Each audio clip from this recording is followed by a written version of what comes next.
Very good morning. आज हम चंपारण सत्याग्रह की चर्चा करेंगे। तो सबसे पहले हम ये देखते हैं कि चंपारण सत्याग्रह पर हाल के वर्षों में प्रश्न किस तरह से पूछे गए हैं। यहाँ पहला प्रश्न है जो आपका 70वीं बीपीएससी में पूछा गया है। 70वीं बीपीएससी में पूछा गया यह प्रश्न क्या है? प्रश्न है चंपारण नील आंदोलन का वर्णन कीजिए।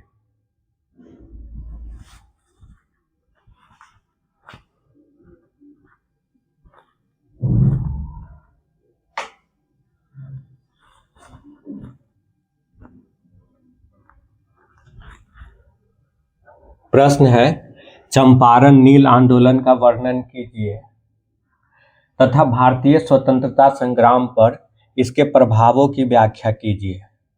Describe the Champaran Indigo movement and explain its impact on the Indian freedom struggle. यह 70वीं बीपीएससी में पूछा गया है 2025 में।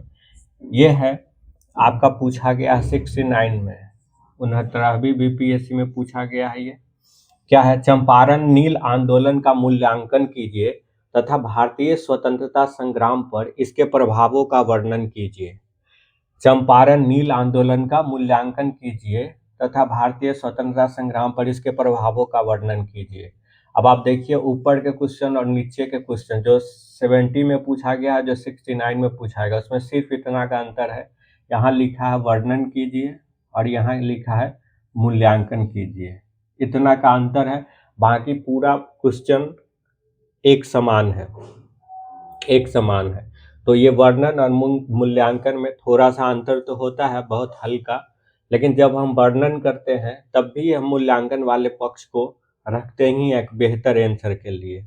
अगला है चंपारण सत्याग्रह स्वतंत्रता संग्राम का एक निर्णायक मोड़ था, स्पष्ट कीजिए। Champaran Satyagraha was a watershed in the freedom struggle, explain. तो इस क्वेश्चन की प्रकृति ऊपर वाले दोनों क्वेश्चन के तुलना में थोड़ा सा अंतर है, जरूर है। ये सेम क्वेश्चन तो नहीं है, थोड़ा सा अंतर है। तो जाहिर है जिस तरह से क्वेश्चन का भाषा होता है उसी तरह से हमको अपना आंसर भी फ्रेम करना पड़ता है। तो इस चंपारण आंदोलन को हम आज पढ़ रहे हैं। हमने यहाँ कुछ उसके डायग्राम बना लिए हैं जिस पर हमें चर्चा करना है। पहला हम सत्याग्रह की अवधारणा की चर्चा करेंगे कि आखिर सत्याग्रह होता क्या है, क्योंकि भारत भूमि पर आप जानते हैं कि चंपारण सत्याग्रह का प्रयोग का पहला भूमि था। तो हम सत्याग्रह की अवधारणा को भी समझेंगे। दूसरा हम ये समझेंगे कि चंपारण सत्याग्रह के कारण क्या थे, ये सत्याग्रह क्यों हुए, इसके कारण क्या थे। तीसरा हम ये समझेंगे कि चंपारण सत्याग्रह की गतिविधियां क्या थी, यानी कि गांधी के चंपारण जाने या लखनऊ अधिवेशन में राजकुमार शुक्ल और ब्रजकिशोर प्रसाद जैसे बिहार के नेताओं का गांधी से मिलना, और फिर उसके बाद गांधी का बिहार में इंटरेस्ट और गांधी का चंपारण जाना, उसके बाद वहाँ की जो गांधी का एक्शन प्लान था वो जो हुआ, और फिर जो नील की खेती का जो कानून था उसको समाप्त करना। तो ये सारा चीज़ हम इसमें देखेंगे। और अगला हम देखेंगे चंपारण सत्याग्रह का परिणाम। इस सत्याग्रह के परिणाम क्या हुए, चंपारण के लिए इसके परिणाम क्या हुए, देश के लिए इसके परिणाम क्या हुए, ये दोनों पक्ष देखेंगे। फिर हम राष्ट्रीय महत्व को देखेंगे। राष्ट्रीय महत्व यानी कि भारतीय राष्ट्रीय आंदोलन के लिए इसका क्या महत्व साबित हुआ। और दूसरी बात हम ये देखेंगे महात्मा गांधी को भी के लिए भी इसका महत्व रहा, और इसका महत्व आज तक हम महसूस कर पा रहे हैं। आज तक इसका महत्व महसूस कर पा रहे हैं, उसको हम आगे देखेंगे। एक छोटा सा उदाहरण से मैं आपको बता रहा हूँ कि भारत सरकार द्वारा जो स्वच्छ भारत अभियान चलाया जा रहा है, स्वच्छ भारत अभियान, स्वच्छ भारत अभियान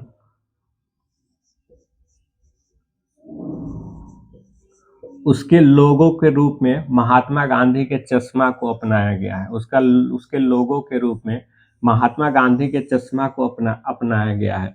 तो ये जो चंपारण सत्याग्रह था, वहाँ स्वच्छ भारत या स्वच्छता का क्या महत्व था चंपारण में। हम लोग अमूमन चंपारण में सिर्फ अपने आप को इस रूप में सीमित करते हैं कि वहां से गांधी बड़े नेता बन गए, किसानों का मुद्दा जुड़ गया, खेती किसानी जुड़ गया, कुछ बड़े नेता वहां से उभर कर आए, राजेंद्र प्रसाद जैसे, सत्याग्रह का सफल प्रयोग हुआ, सविनय अवज्ञा हुआ।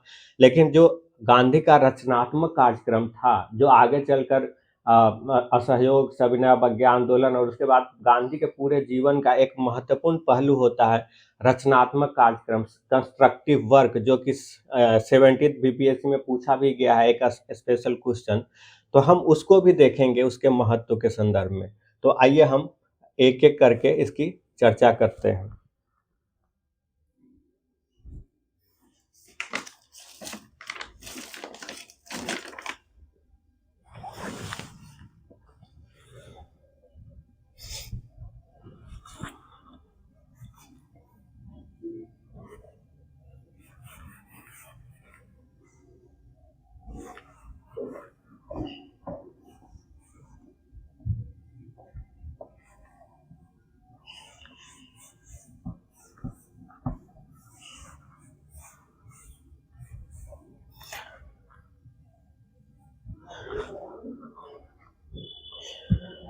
सबसे पहले हम सत्याग्रह की अवधारणा को समझते हैं। सत्याग्रह की अवधारणा,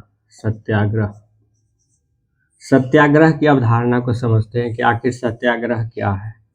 आप एक बात तो सीधे तौर पर इसमें देख रहे हैं कि दो चीज यहाँ लिखा है, सत्य और आग्रह, सत्याग्रह दो चीज है, सत्य और आग्रह दो चीज है। तो सामान्यतः मोटे तौर पर आप देखेंगे तो इसका अर्थ यही लगता है कि सत्य के लिए आग्रह करना, सत्य के लिए आग्रह करना।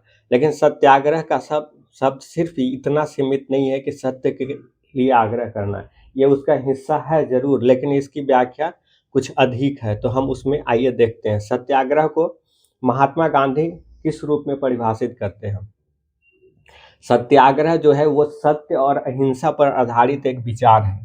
सत्याग्रह क्या है? सत्य और अहिंसा, सत्य और अहिंसा पे आधारित एक विचार है, आधारित एक विचार है।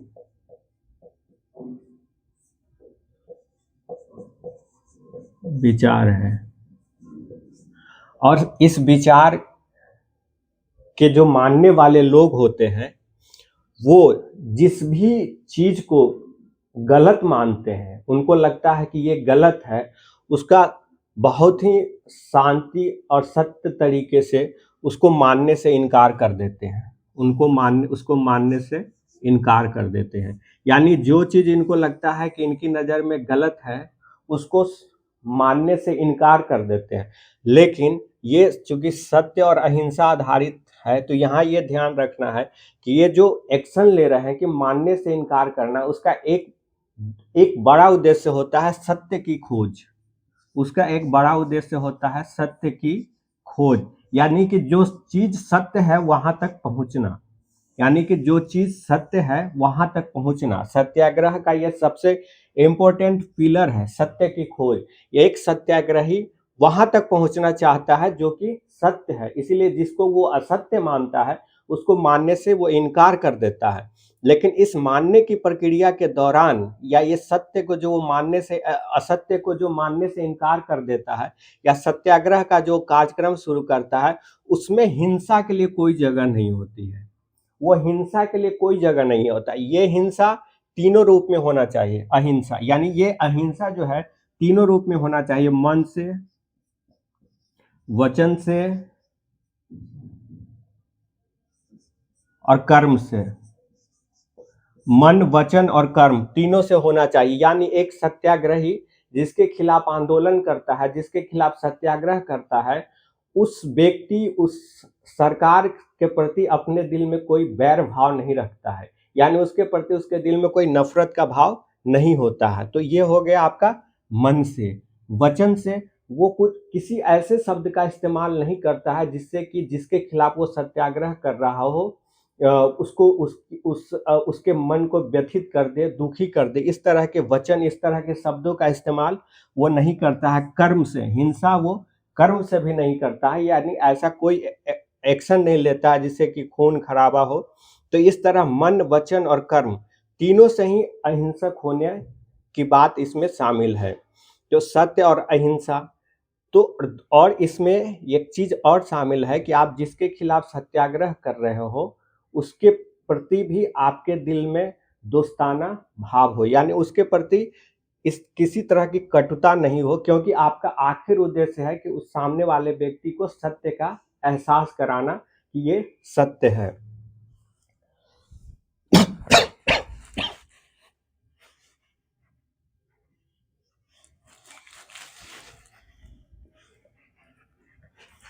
और इस संबंध में महात्मा गांधी यह भी लिखते हैं कि जिस तरह हिंसा पशु का धर्म है, उसी तरह अहिंसा मानव का धर्म है।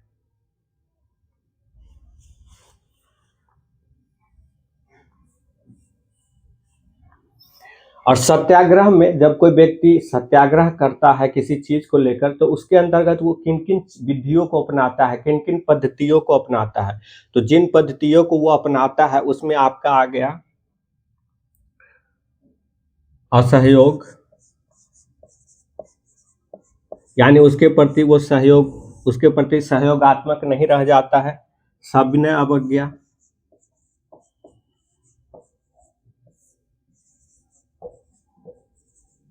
बात को मानने से इनकार कर देना, उपवास,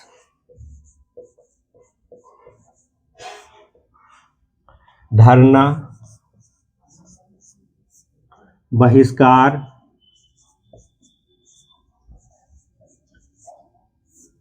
ये सब सत्याग्रह के ही अंग है। जैसे आप देखेंगे कि असहयोग आंदोलन के दौरान महात्मा गांधी ने इसका प्रयोग नहीं किया। जो आप देखेंगे असहयोग आंदोलन के दौरान महात्मा गांधी कहा कि आने वाले समय में हम ये तय करेंगे कि जो कर वसूले जा रहे हैं किसानों से, उस वसूली की जाने वाले करों का भुगतान किसान रोक दे या नहीं रोक दे, उसका निर्णय हम आगे आने वाले समय में लेंगे।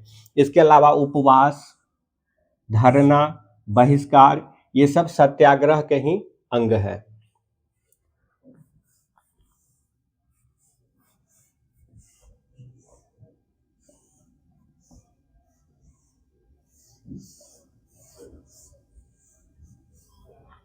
अब हम एक एक करके इन सबको समझते हैं, कारण, गतिविधियां, परिणाम और राष्ट्रीय महत्व।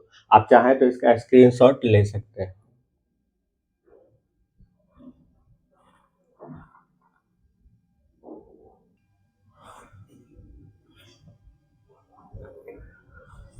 कारण में आइए हम देखते हैं। पहला कारण है तीन कठिया का प्रचलन।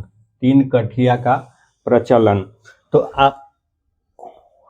आप जानते हैं कि चंपारण में तीन कठिया पत्ती का प्रचलन था। दरअसल क्या हुआ, 19वीं शताब्दी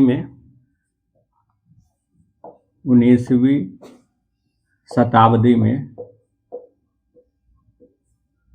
जो अंग्रेज उद्योगपति थे, उन्होंने भारत में पूंजी निवेश शुरू किया और उन्होंने वो जो उद्योग में ब्रिटेन में जो औद्योगिकरण हुआ था, उसके माध्यम से जो पैसा उन्होंने कमाया था, उसका निवेश भारत में करके उस पर लाभ कमाने के लिए वो भारत में आए। और उन्होंने जो निवेश जिन क्षेत्रों में किया, उसमें एक क्षेत्र था बागान, यानी बागानी कृषि में उन्होंने निवेश शुरू किया। इस बागान के अंतर्गत क्या था, नील की खेती, चाय की खेती, कहवा की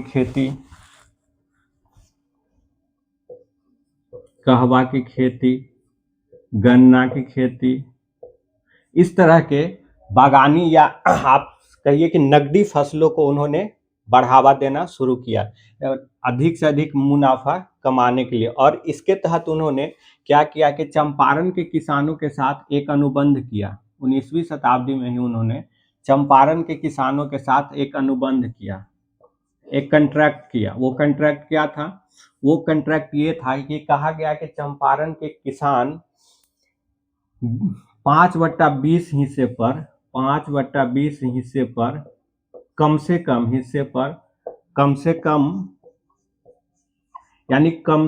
5/20 हिस्से पर नील की खेती करेंगे।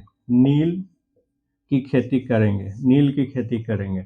यहाँ 5/20, यहाँ आप जानते हैं कि 20 कट्ठे का 1 बीघा। उस अनुबंध के तहत किसानों को 5/20 यानी 20 कट्ठे का जो 20 कट्ठे का 1 बीघा होता था, 20 कट्ठे का 1 बीघा होता था। कहा गया कि उसके 5वें हिस्से पर, उसके 5वें हिस्से पर, 5वें हिस्से पर किसान नील की खेती करेंगे। 5वें हिस्से पर किसान नील की खेती करेंगे और इसी 5वें हिस्से को बढ़ा करके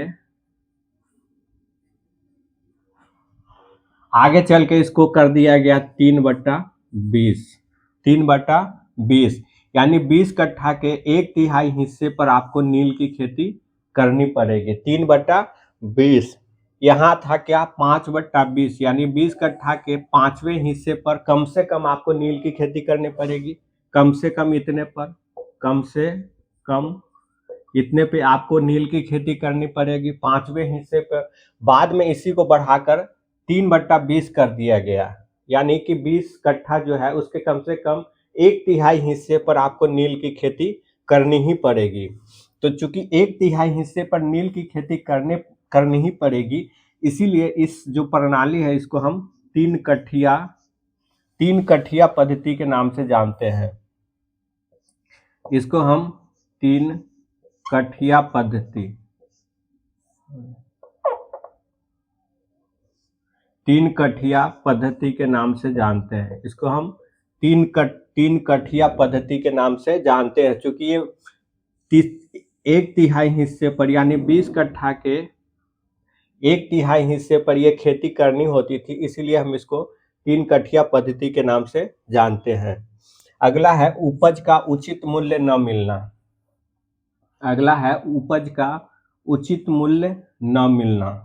अब ये किसान नील की खेती तो करते थे, लेकिन ये जो नील उत्पादन करते थे उसको भी जो नीलहे थे, नीलहे गोरे बागान मालिक जिनको नीलहा कहा जाता था, नीलहा, उन नीलहों के द्वारा इनको इनकी उपज का भी उचित मूल्य नहीं दिया जाता था और इनके साथ जोर जबरदस्ती करके बहुत कम कीमतों पे ये नील इनसे जबरन ले लिया जाता था। और अगर ये कुछ विरोध करते थे तो नीलहे द्वारा इन किसानों पर तरह तरह से अत्याचार किया जाता था और अगर किसान इसकी शिकायत करने थाना में जाते थे तो वहां पुलिस के लोग भी जो नीलहे जमींदार या बागान मालिक थे उन्हीं का पक्ष लेते थे। तीसरा कारण है मृदा स्वास्थ्य तथा फसल चक्र की बर्बादी। अब जो ये नील की खेती हो रही थी इससे मृदा जो है वो खराब होता जा रहा था और दूसरी बात है कि जो किसानों में अपने पारंपरिक फसल चक्र की प्रणाली थी उसका भी नुकसान हो रहा था कि वो अलग अलग मौसम में अलग अलग तरह के फसल उपजाते थे, लेकिन चूंकि नील के उत्पादन की फसल तैयार होने में लंबा वक्त लगता था, इसीलिए उनका जो पारंपरिक फसल चक्र था वो भी नहीं ठीक से हो पा रहा था, तो ये भी उनके गुस्से का कारण था। अगला है कृत्रिम नील का आविष्कार। कृत्रिम नील का आविष्कार 20वीं शताब्दी में 20वीं शताब्दी में 20वीं शताब्दी में जर्मनी में कृत्रिम नील की खोज होती है। कृत्रिम नील तैयार किया जाता है, कृत्रिम नील तैयार किया जाता है, कृत्रिम नील।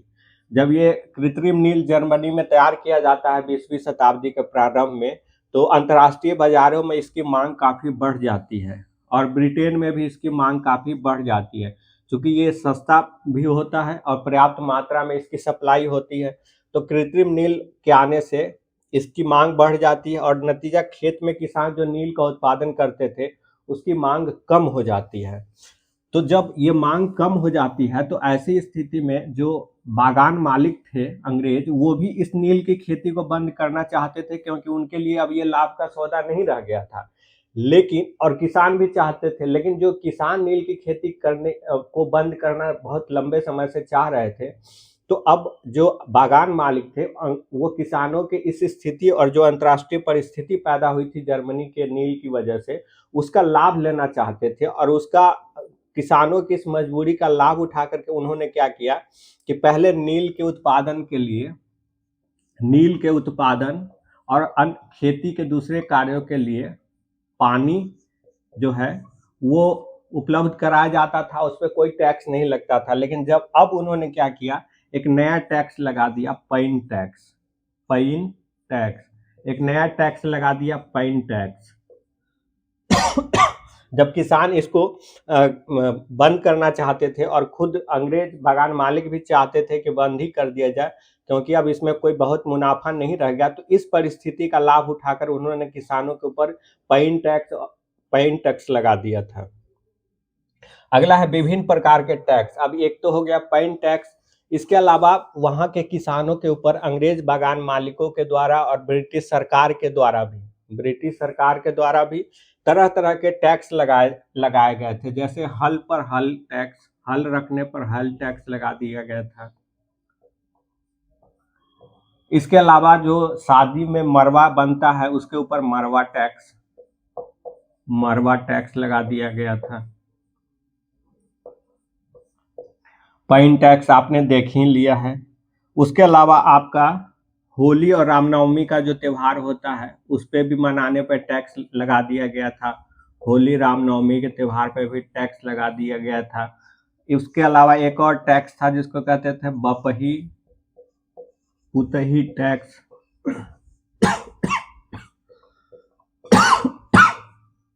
बपही पुतही टैक्स। तो इस तरह किसानों के ऊपर तरह तरह के टैक्स लगा दिए गए थे और इन टैक्स की वजह से किसान जो कुल उत्पादन करते थे उसमें से उनको बहुत कम हिस्सा बच जाता था अपने जीवन यापन के लिए। तो ये भी एक कारण था। अगला है स्थानीय नेतृत्व का योगदान। चंपारण सत्याग्रह के लिए वहां के कुछ लोकल लीडर थे, उनका भी जो कंट्रीब्यूशन था वो भी महत्वपूर्ण था। जो लोकल लीडर थे उनमें से दो का नाम बहुत प्रसिद्ध है। एक है पीर मोहम्मद मुनीस और दूसरा तो आप जानते ही हैं राजकुमार शुक्ल।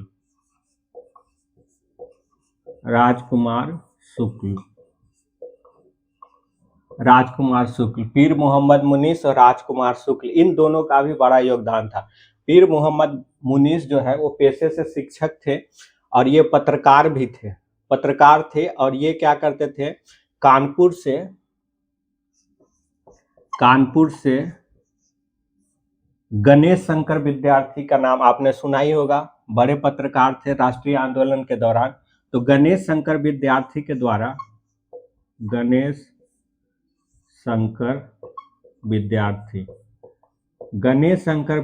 के द्वारा कानपुर से एक अखबार निकाला जाता था जिसका नाम था प्रताप। कानपुर से प्रताप नाम का अखबार निकलता था और इसी प्रताप नामक अखबार में पीर मोहम्मद मुनीस चंपारण के किसानों की समस्या को लिखते थे एक दुखी आत्मा की कहानी के नाम से, शीर्षक से, एक दुखी आत्मा की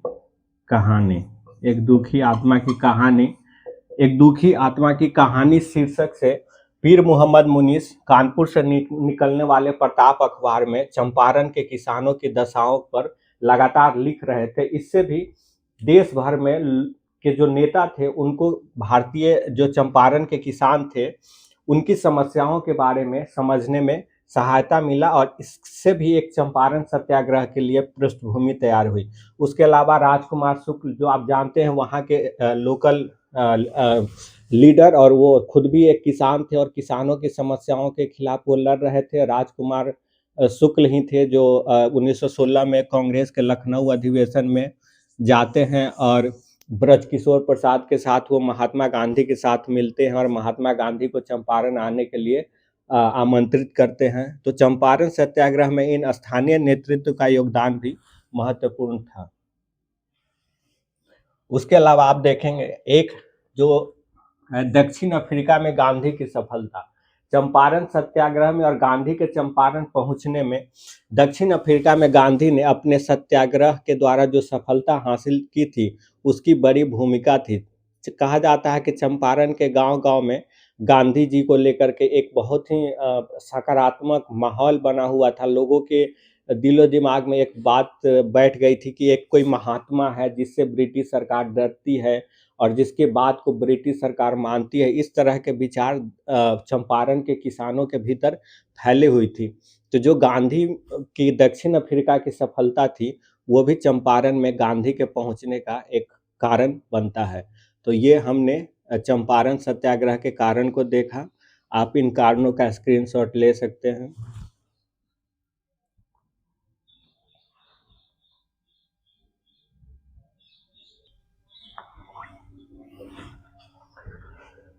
हम चंपारण सत्याग्रह के गतिविधियों को देखते हैं। गतिविधि क्या थी, कहाँ से शुरू होता है? तो आपको ये गतिविधियां आपको 1916 के लखनऊ अधिवेशन से ही ये एक्शन शुरू हो जाता है। 1916 के लखनऊ अधिवेशन से इस अधिवेशन में जो बिहार के एक बड़े वकील और नेता थे ब्रजकिशोर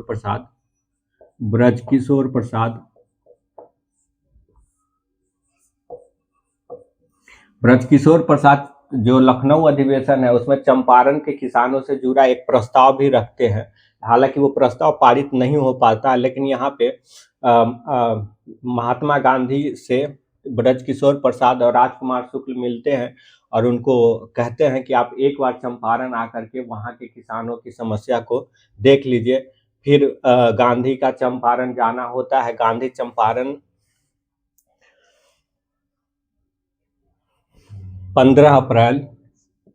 15 अप्रैल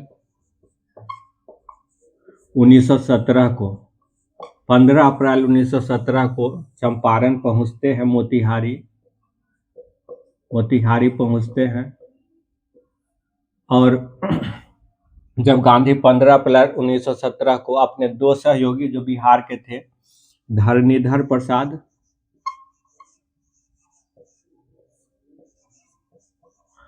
और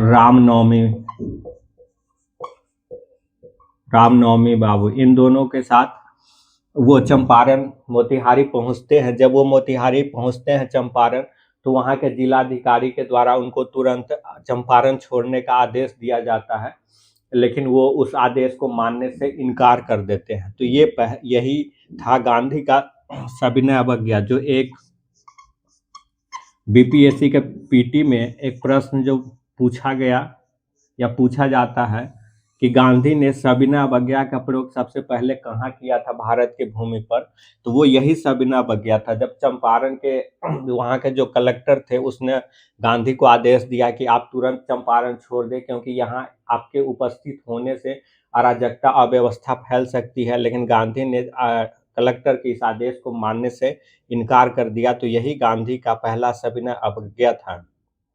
गांधी के गिरफ्तार कर देने के बाद आप जानते हैं कि गांधी को गिरफ्तार कर लिया जाता है, उनको मजिस्ट्रेट के समक्ष पेश किया जाता है, उनको सलाह दिया जाता है कि आप जमानत ले लीजिए, लेकिन वो मानते नहीं हैं और वो जेल जाने को तैयार होते हैं। फिर आखिर में जो मजिस्ट्रेट है उनको ब्रिटिश सरकार के दबाव में और गांधी को छोड़ना पड़ता है। गांधी जब रिहा हो जाते हैं, उसके पास गांधी अपने लोगों के साथ चंपारण के किसानों से मिलने लगते हैं और वहाँ के किसानों के साथ मिलकर उनकी समस्याओं को समझने लगते हैं और बाकायदा उन सबको लिखा जाता है। चंपारण के किसान की जो समस्या थी, किसानों से मिला जाता है, एक एक किसान का क्रॉस वेरिफिकेशन होता है। जहाँ जरूरत पड़ती है गांधी जी खुद किसानों से कई तरह के प्रश्न पूछते हैं, कई तरह के प्रति प्रश्न पूछते हैं, ये कंफर्म होने के लिए कि जो वो कह रहे हैं वो सही बात कह रहे हैं या नहीं। फिर उन किसानों का कागज पे उन समस्याओं को लिखा जाता था, उन किसानों से फिर अंगूठे का निशान भी उस पर लगवाया जाता था। तो इस तरह की एक पूरी प्रक्रिया चलती है चंपारण में गांधी और उनके सहयोगी के द्वारा। और इन्हीं को देख करके जब चंपारण में गांधी पहुंच जाते हैं, तब गांधी के दबाव में ब्रिटिश सरकार द्वारा एक किसानों की समस्याओं को समझने के लिए और उनका अध्ययन करने के लिए एक कमेटी गठित की जाती है, जिसको कहते हैं Champaran agrarian committee. Champaran agrarian committee का गठन किया जाता है। महात्मा गांधी को भी इसका सदस्य बनाया जाता है, और एफजी सलाई इस कमेटी के अध्यक्ष होते हैं। तो ये चंपारण के किसानों की समस्याओं को जानने के लिए ब्रिटिश सरकार द्वारा चंपारण अग्रेरियन कमेटी बनाया जाता है। गांधी को उसका अध्यक्ष बनाया जाता है, गांधी उसमें सदस्य होते हैं, एफजी सलाई को उसका अध्यक्ष बनाया जाता है। और गांधी जो पूरा किसानों का अध्ययन करते हैं, उसके बाद गांधी ये जो चंपारण एग्रेरियन कमेटी थी उसके अध्यक्ष को अपनी बात मनवाने में सफल हो जाते हैं कि जो 3 कठिया पद्धति है ये किसानों के लिए काफ़ी नुकसानदेह है और इससे किसानों की काफ़ी तबाही हो रही है। और इस तरह फाइनली चंपारण में ब्रिटिश सरकार के द्वारा 3 कठिया पद्धति की समाप्ति की घोषणा कर दी जाती है। 3 कठिया पद्धति के समाप्ति की घोषणा कर दी जाती है। 3 कठिया पद्धति के समाप्ति की घोषणा कर दी जाती है चंपारण में, और किसानों के द्वारा चंपारण में 3 कठिया पद्धति के समाप्ति की घोषणा कर दी जाती है।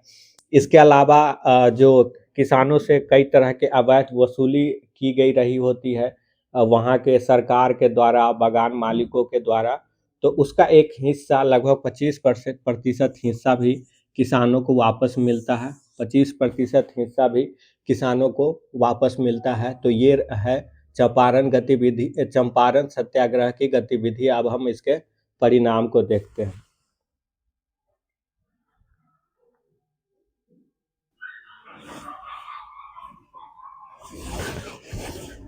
चंपारण सत्याग्रह का जो पहला परिणाम हमने आपको पहले भी बताया कि 3 कठिया पद्धति की समाप्ति हो जाती है। चंपारण सत्याग्रह का एक बहुत और सबसे महत्वपूर्ण परिणाम है।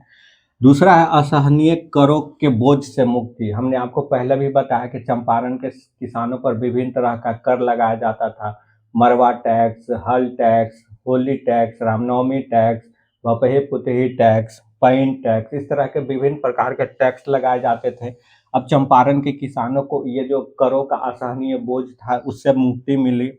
विभिन्न किसान आंदोलनों का जन्म, ये जो चंपारण में किसानों की सफलता थी, इस किसानों की सफलता ने देश भर में अलग अलग किसान आंदोलनों का जन्म दिया। बिहार के भीतर भी आप देखेंगे तो दरभंगा और मधुबनी के क्षेत्र में स्वामी विद्यानंद के नेतृत्व में दरभंगा और मधुबनी के क्षेत्र में किसान आंदोलन चलाया जाता है। इसके बाद उसके अलावा आप मुंगेर में श्री कृष्ण सिंह, शाह मुहम्मद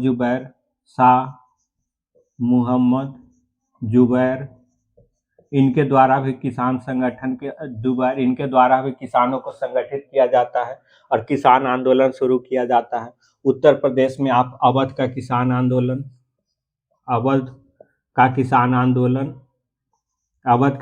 आंदोलन आपको 1918 में शुरू होता है। आगे चल करके केरल में मालाबार के क्षेत्र में भी किसान आंदोलन शुरू होता है। इसके अलावा इसके ठीक बाद 1918 में ही आप देखेंगे चंपारण सत्याग्रह के बाद महात्मा गांधी खुद चंपारण सत्याग्रह के बाद खेरा में किसान आंदोलन होता है।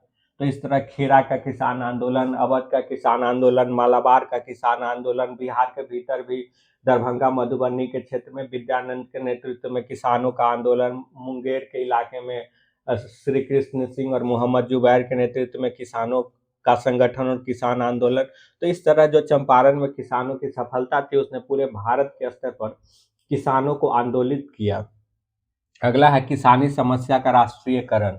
अब किसानों की जो समस्या थी वो कोई एक क्षेत्र विशेष की स्थानीय समस्या नहीं रह गई। आप देखेंगे जब हम इसका राष्ट्रीय महत्व वाले हिस्से पर आएंगे तब ये किसानों का की जो समस्या थी वो राष्ट्रीय आंदोलन का एक महत्वपूर्ण मुद्दा बन जाता है।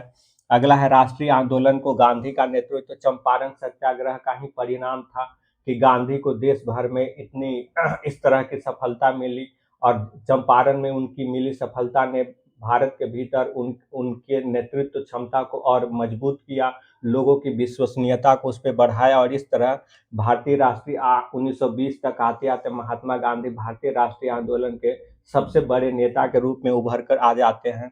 अगला सत्याग्रह से परिचय। भारत की जनता का सत्याग्रह। गांधी ने दक्षिण अफ्रीका में तो सत्याग्रह का सफल प्रयोग पहले किया था, लेकिन भारत की भूमि पर भारत की जनता का सत्याग्रह से पहला साक्षात्कार इसी चंपारण सत्याग्रह के माध्यम से होता है। तो ये थे परिणाम। आप चाहें तो इसका स्क्रीनशॉट ले लीजिए।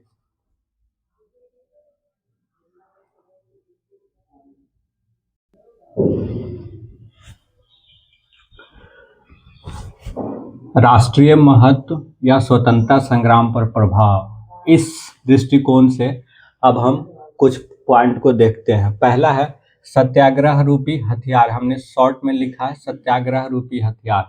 तो इस चंपारण सत्याग्रह की सफलता के बाद ही भारतीय राष्ट्रीय आंदोलन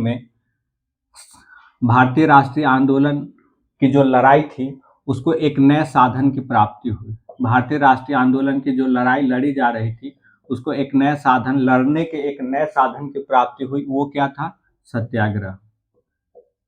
सत्याग्रह रूपी हथियार जो था वो राष्ट्रीय आंदोलन की लड़ाई के एक नए साधन के रूप में उभर कर आया। चूंकि ये सत्याग्रह, इसमें क्या था, जो लड़ने वाले लोग थे वो बहुत ही शांतिपूर्ण तरीके से और सत्य के रास्ते पर चलने के विचार के साथ इस लड़ाई को लड़ रहे थे। वो हिंसा नहीं कर रहे थे, वो तोड़ फोड़ जैसे घटना को नहीं अंजाम दे रहे थे। तो ये जो सत्याग्रह रूपी नए हथियार थे आज़ादी आंदोलन की लड़ाई में, इससे निपटना ब्रिटिश सरकार के लिए बहुत मुश्किल हो गया, क्योंकि एक व्यक्ति जो आपके ऊपर हथियार नहीं उठा रहा है, जो आपको गाली गलौज नहीं कर रहा, आपको किसी प्रकार का नुकसान नहीं कर रहा, बस जो बात आपकी उसको गलत लग रही है उसको मानने से इनकार कर रहा है, और ऐसे आंदोलनकारियों का दमन करना ब्रिटिश सरकार के लिए मुश्किल था, क्योंकि इससे दुनिया भर में उनकी बदनामी होनी थी।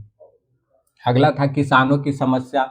अब जानते हैं कि चंपारण, हमने पहले भी जो चंपारण सत्याग्रह के परिणाम थे, बहुत सारे पॉइंट आपको यहाँ परिणाम और महत्व में लगभग मिलते जुलते नजर आएंगे। तो जो चंपारण सत्याग्रह का हमने महत्व आपको बताया था, परिणाम बताया था, उसमें हमने आपको बताया था कि जो भारत का राष्ट्रीय आंदोलन था, जो भारतीय राष्ट्रीय कांग्रेस के नेतृत्व में लड़ा जा रहा था, उसके भीतर किसान और किसानों की समस्या एक महत्वपूर्ण मुद्दा बनकर सामने आता है चंपारण सत्याग्रह के बाद। इससे पहले किसानों की समस्या को लेकर राष्ट्रीय आंदोलन में इस तरह का न कोई विमर्श होता है, न इस तरह की कोई रणनीति, न कोई कार्यक्रम होता है। तो किसानों की जो समस्या थी और उसके जरिए ही आम जनता की समस्या और आम जनता, ये दोनों ही राष्ट्रीय आंदोलन से जुड़ जाता है। तीसरा, महात्मा, इसको इस संदर्भ में भी आप समझ सकते हैं थोड़ा बेहतर एक्सप्लेन करने के लिए, कि जो उदारवादी चरण के लोग होते हैं उनको आम जनता के आंदोलनकारी क्षमता पर यकीन नहीं होता है। उग्रवादी चरण के जो लोग उनके बाद आते हैं उनको यकीन तो होता है, लेकिन वो भी पूरी तरीके से इन किसानों के साथ नहीं मिल पाते हैं, वो गांव में नहीं जा पाते हैं, गांव में जाकर किसानों की समस्याओं को नहीं समझ पाते हैं। वो भी मुख्य रूप तक, जो उग्रवादी चरण के लोग थे वो भी मुख्य रूप तक शहरी क्षेत्रों तक ही सीमित रह गए। लेकिन गांधी को आप देखेंगे कि पहला ये पढ़ा लिखा वकील जो ब्रिटेन से पढ़ के आया था, वो पहला ऐसा व्यक्ति था जो गांव में जाता है, और जो चंपारण में जाता है। चंपारण में जाने से पहले महात्मा गांधी को गांव की समस्या, गांव में लोग कैसे रहते हैं, इसकी कोई समझ नहीं थी, क्योंकि महात्मा गांधी खुद गांव में कभी रहे नहीं थे। तो ये जो किसानों को की समस्या और आम जन की समस्या को जोड़ा जाता है वो काफ़ी महत्वपूर्ण है। अगला है महात्मा गांधी का नेतृत्व। तो इसमें तो सर्वविदित है कि इस आंदोलन के, चंपारण सत्याग्रह के सफलता के साथ ही 1920 तक, हमने पहले भी आपको बोला कि पूरा राष्ट्रीय आंदोलन और भारतीय राष्ट्रीय कांग्रेस एक तरह से महात्मा गांधी के पीछे आकर खड़ा हो जाता है। तो ये जो महात्मा गांधी का नेतृत्व भारत राष्ट्रीय आंदोलन को मिलता है वो ये चंपारण सत्याग्रह का देन है। अगला है रचनात्मक कार्यक्रम। ये रचनात्मक कार्यक्रम जो पिछली बार बीपीएससी में यानी 70वीं में एक स्पेशल लॉन्ग क्वेश्चन पूछ दिया गया था, तो उसको भी देखते हैं। आप देखेंगे कि महात्मा गांधी चंपारण में सिर्फ किसानों के ऊपर जो जुल्म था उसी के खिलाफ नहीं लड़ रहे थे। उन्होंने चंपारण में स्कूल की स्थापना की, स्वास्थ्य केंद्र की स्थापना की, लोगों को साफ सफाई का प्रशिक्षण दिया, पशुपालन का काम की बात बताई। और इसमें आपको बताएं कि महात्मा गांधी द्वारा 14 नवंबर 1917 को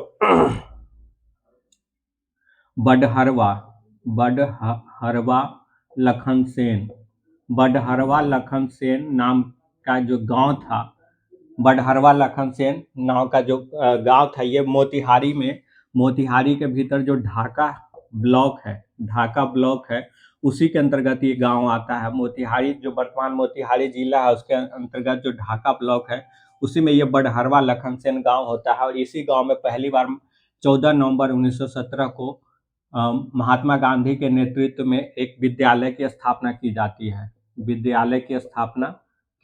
है यहीं पे। इसके बाद कई और विद्यालय यहाँ पर स्थापित किए जाते हैं और यहाँ पढ़ाने के लिए महात्मा गांधी बिहार के बाहर से भी बहुत सारे लोगों को लाते हैं। इस विद्यालय में महात्मा गांधी के पुत्र देवदास गांधी, महात्मा गांधी के जो पुत्र थे देवदास गांधी, वो खुद भी यहाँ शिक्षक के रूप में कार्य करते हैं। उसके अलावा महात्मा गांधी की जो अपनी पत्नी थी कस्तूरबा बाई, वो भी यहाँ शिक्षिका के रूप में काम करती है। महात्मा गांधी के जो बाद में पीए बने थे महादेव देसाई,